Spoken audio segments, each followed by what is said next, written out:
Alors 41, là on a une chrono qui est pas très facile à exploiter, et ça aurait été bien si la règle avait été placée un peu plus haute.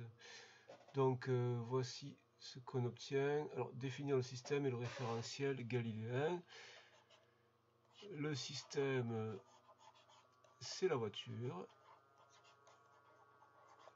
Le référentiel, c'est le référentiel terrestre. Deuxièmement, pourquoi la voiture est-elle repérée par l'avant et non pas par le centre de masse? C'est pas une question très intéressante non plus, c'est pour que sa position, son abscisse, sa position soit plus facile à lire. 3. Indiquer la méthode pour évaluer la vitesse de la voiture à une date TI donnée. Et donc, on est invité dans les programmes officiels à utiliser la relation, enfin la définition xi plus 1 moins xi sur ti plus 1 moins ti. Point suivant moins point courant. Pour la position, la date i, c'est i plus 1 moins i. Donc voilà comment on peut déterminer les vitesses. Ça veut dire que à cette position-là, à cette date-là, on attribue la vitesse moyenne calculée sur le segment qui suit. Ce qui n'est pas évident, je trouve. À l'aide de vos calculatrices ou tableur, donnez les valeurs de la vitesse date T1. Et bien, donc sur Excel, voilà comment on fait.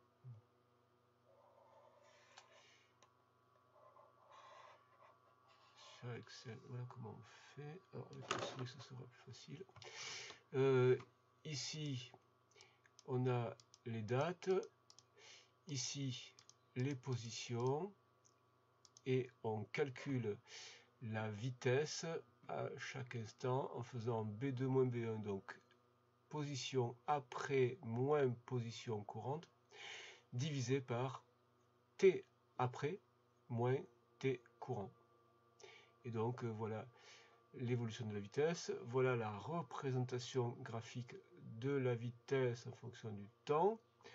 On nous demande l'équation de la courbe. Donc bouton droit, ajouter courbe de tendance, afficher l'équation, le coefficient de détermination. Et donc l'équation de cette courbe, c'est 2x plus 1, bon, c'est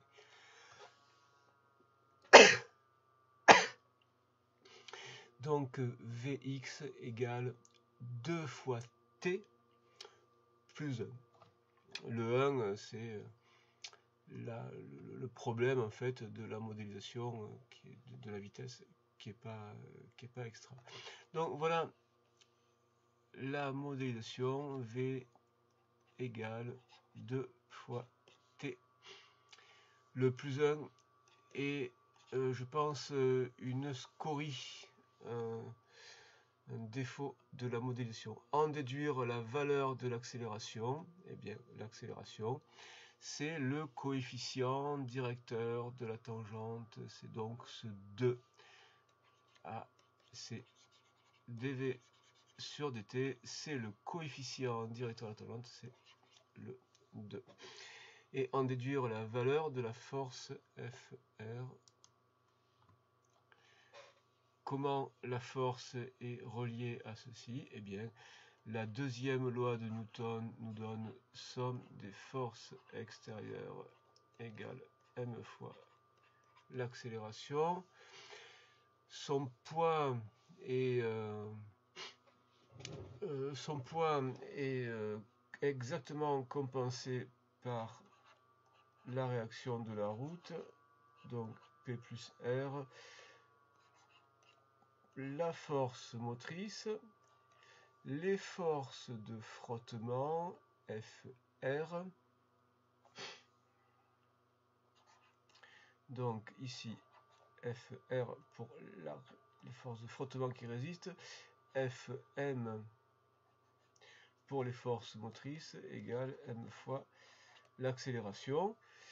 Lorsque on projette ça, donc les deux évidemment se compensent. Lorsqu'on projette ça sur l'axe des x, eh bien il reste la force motrice qui a une contribution positive, moins les forces de résistance au roulement égale m fois l'accélération. En déduire la force FR, donc FR égale, alors ça va faire moins FR égale MEA moins FM, et si on multiplie par moins 1, ça fera FM moins MEA. Donc les forces motrices 3000 newtons,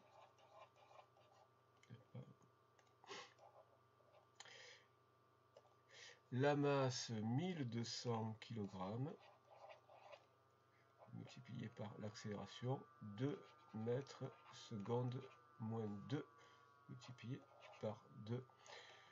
Ça fait donc 2400 et donc ça fait 600 newtons. Voilà pour les forces de frottement qui résistent au roulement, qui s'opposent au roulement.